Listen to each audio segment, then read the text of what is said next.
চিত্রনায়ক সালমান শাহ হত্যা রহস্যের নতুন মোড়। যে অভিনেতাকে ঘিরে 3 দশক ধরে প্রশ্ন, সালমান শাহ কি আত্মহত্যা করেছিলেন নাকি পরিকল্পিতভাবে হত্যা করা হয় তাকে, এবার সেই রহস্যে নতুন করে আলোচনায় খল অভিনেতা আশরাফুল হক ওরফে ডন। সালমান শাহ হত্যা মামলার এই আসামিকে সৌদি আরবে ওমরা পালনের উদ্দেশ্যে দেশ ছাড়ার সময় বিমানবন্দর থেকে আটক করা হয়। কিন্তু কেন? মামলায় তার বিরুদ্ধে ঠিক কী অভিযোগ? আর মৃত্যুর প্রায় 30 বছর নতুন কি তথ্য সামনে আসছে, বিস্তারিত জানাবো আমি শারমি সুলতানা।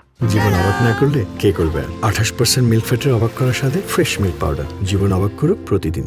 ঢাকায় চলচ্চিত্রে জনপ্রিয় নায়ক সালমান শাহ হত্যা মামলার 4 নম্বর আসামি খল চরিত্রের অভিনেতা আশরাফুল হক ওরফে ডনকে ঢাকার হযরত শাহজালাল আন্তর্জাতিক বিমানবন্দর থেকে আটক করে ইমিগ্রেশন পুলিশ। সৌদি আরবে ওমরা পালনের উদ্দেশ্যে দেশ ছাড়ার সময় প্রয়োজনীয় কাগজপত্র জমা দেওয়ার পর তাকে আটক করা হয়। পরে তাকে পুলিশের অপরাধ তদন্ত বিভাগ সিআইডির কাছে হস্তান্তর করা হয়। সিআইডি জানিয়েছে, সালমান শাহ হত্যা মামলার তদন্তের অংশ হিসেবে ডনকে জিজ্ঞাসাবাদ করা হচ্ছে। পরে তাকে আদালতে হাজির করা হলে শুনানি শেষে আদালত তাকে কারাগারে পাঠানোর আদেশ দেন।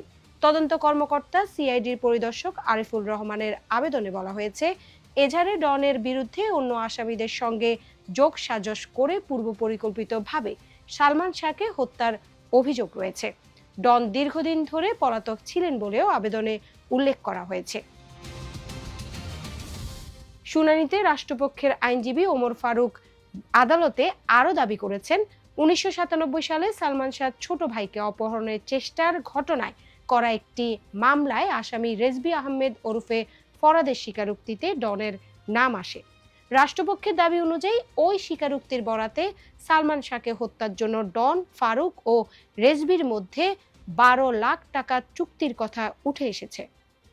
এখন প্রশ্ন, কিভাবে প্রায় 3 দশক পর সালমান শাহর মৃত্যুর ঘটনায় হত্যা মামলা হলো?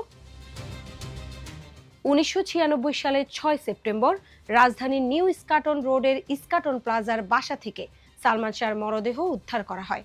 তার পারিবারিক নাম ছিল চৌধুরী মোহাম্মদ শাহরিয়ার ইমাম। মৃত্যুর সময় তার বয়স ছিল মাত্র 25 বছর। মরদেহ উদ্ধারের পর তার বাবা কমর উদ্দিন চৌধুরী একটি অপমৃত্যুর মামলা করেন। পরে সালমান শাহর পরিবার দাবি করে আসছিল তিনি আত্মহত্যা করেননি, তাকে হত্যা করা হয়েছে। দীর্ঘদিন ধরে এই দাবিতে আইনি লড়াই চালিয়ে যান তার মা নীলা চৌধুরী। এর আগে বিভিন্ন তদন্তে সালমান শাহর মৃত্যুকে আত্মহত্যা হিসেবে উল্লেখ করা হলেও পরিবারের পক্ষ থেকে হত্যার অভিযোগ অব্যাহত ছিল। শেষ পর্যন্ত আদালতের নির্দেশে 2025 সালের 21 অক্টোবর রমনা থানায় সালমান শাহর মৃত্যুর ঘটনায় হত্যা মামলা করা হয়।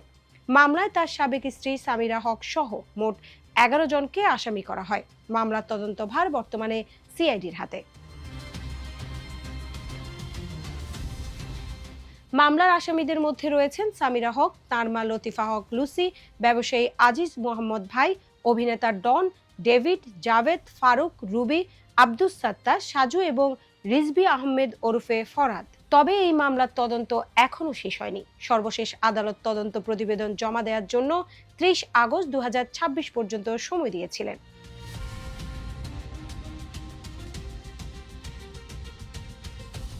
(1996 সালের 6 সেপ্টেম্বর সকালে তার বাবা ইস্কাটনের বাসায় ছেলের সঙ্গে দেখা করতে যান। দেখা না পেয়ে তিনি ফিরে আসেন। পরে পরিবারের বক্তব্য অনুযায়ী বেলা 11টার দিকে নীলা চৌধুরী ছেলের অসুস্থতার খবর পেয়ে তার বাসায় যান। সেখানে সালমান শাহকে বিছানায় দেখতে পান তিনি। এরপর তাকে হাসপাতালে নেওয়া হয় এবং পরে ঢাকা মেডিকেল কলেজ হাসপাতালে তার ময়নাতদন্ত করা হয়। ময়নাতদন্ত প্রতিবেদনে তখন তার মৃত্যুকে আত্মহত্যা হিসেবে উল্লেখ করা হয়েছিল। কিন্তু প্রায় 30 বছর পরও সেই মৃত্যুর রহস্য শেষ হয়নি, বরং নতুন হত্যা মামলা, একের পর এক তদন্ত এবং এবার মামলার অন্যতম আসামি অভিনেতা ডনের গ্রেফতার, সব মিলিয়ে সালমান শাহর মৃত্যুর ঘটনা আবারও আলোচনার কেন্দ্রবিন্দুতে। এখন সবচেয়ে বড় প্রশ্ন, সিআইডির তদন্তে কি সত্যি 3 দশক পুরনো সেই রহস্যের কোনো নতুন তথ্য বেরিয়ে আসবে, নাকি সালমান শাহর মৃত্যুকে ঘিরে থাকা প্রশ্নগুলোর উত্তর পেতে আরও অপেক্ষা করতে হবে? সেই উত্তরই এখন খুঁজছে তদন্ত সংস্থা এবং অপেক্ষায় সালমান শাহর পরিবার ও তার অসংখ্য ভক্ত।